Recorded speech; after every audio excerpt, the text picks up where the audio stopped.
Ce qui va aller se pose des questions sur les blessures, évidemment, puisque quand on a des jeunes qui courent, on a envie de les avoir en bonne santé. Je m'appelle Patrick Flaxion, je suis le patron d'Elitment. Elitment propose de la préparation physique aux athlètes professionnels, mais aux jeunes talents aussi.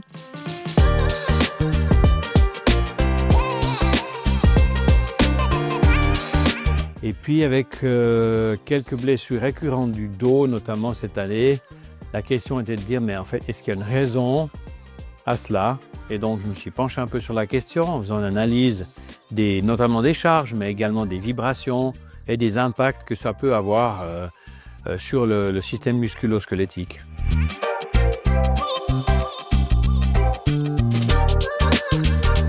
Je suis André Aviano, entraîneur de ski, entraîneur de conditions physiques avec l'équipe de Swiss Ski de Slalom On. Alors aujourd'hui, on a affronté un peu le thème de la prévention des blessures, comprend un peu l'importance du voyage et de bien-être, de la santé générale d'athlète. Et donc entraîner d'abord la posture et un corps humain d'abord qu'un corps musculeux, voilà.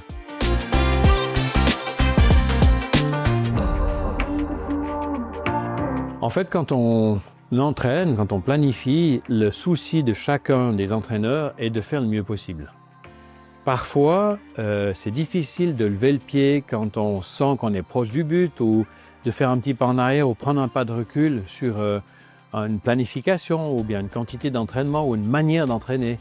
Et puis l'idée, c'est d'échanger ensemble sur ce qui peut être positif ou moins, toujours dans un état d'esprit de construction, c'est-à-dire est-ce qu'on peut améliorer des principes qu'on a ou des méthodes qui sont appliquées aujourd'hui et qu'on pourrait optimiser, surtout en fonction des évolutions du matériel, des revêtements et des conditions dans lesquelles on pratique ce sport. Si j'ai un conseil à donner, c'est le travail de charge et récupération. Il faut absolument comprendre que tout travail a une charge et donc une trace de la charge et que le temps de récupération fait partie de l'entraînement. Ça, c'est pas seulement pour les entraîneurs, c'est pour les parents et les athlètes aussi.